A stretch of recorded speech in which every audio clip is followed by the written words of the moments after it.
Bonjour, aujourd'hui je vais vous parler de la vision qu'on peut avoir sur les malades ou les souffrants, car beaucoup peuvent penser qu'ils sont contagieux ou mourants, pour eux ils n'ont rien à donner. Je tiens à dire qu'ils ont bien plus à donner que nous tous. Je dis ça car ma meilleure amie depuis 5 ans, elle est atteinte d'un cancer au stade terminal. D'après les médecins, il n'y a plus rien à faire du point de vue médical. Ses parents n'étaient pas prêts à s'occuper d'une telle charge, selon eux. Elle arrive à comprendre et vit en foyer. Elle est souvent rejetée par les gens, je n'arrive pas à bien comprendre pourquoi.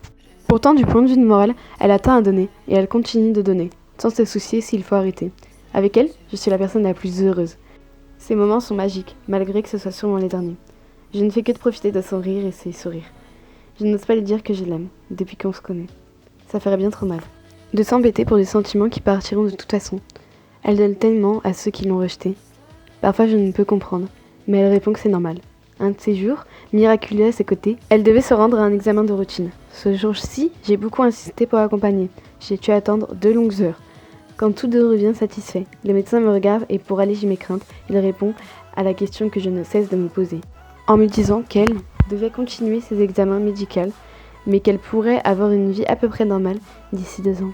Elle me sourit et je lui réponds par un sourire. Chacun de nos sourires, je les revois. Je me rappelle de la douleur qu'on a pu passer ensemble. C'est peut-être le moment de lui dire mes sentiments. Mais trop dans mes pensées, je n'en remarque qu'au moment où elle crie mon prénom que je marche sur la route. Je ne peux que distinguer les phares d'une voiture qui m'éblouit avant de me retrouver au sol, regardant le nuage. Tout est flou, je ne distingue que le son de ses larmes, que j'entends si peu. Elle me serre la main pour ne pas me laisser partir. Et je vois sur ses belles joues des larmes qui ne cessent de couler, comme si elle savait ce dont j'avais besoin. À ce moment, elle me donne le cadeau que toutes deux on attendait depuis si longtemps. Je profite, malgré que ce soit le dernier. Elle reste auprès de moi, mais moi je pars, la laissant seule, avec tellement de regrets. Une larme coule, et mes yeux se ferment. Je peux entendre un chuchotement qui me dit à quel point on a pu m'aimer dans ce monde. J'aime à pouvoir y répondre, mais je pars, sans retour. Mon dernier souhait, c'est qu'elle ne me rejoigne pas. Je veux la voir heureuse.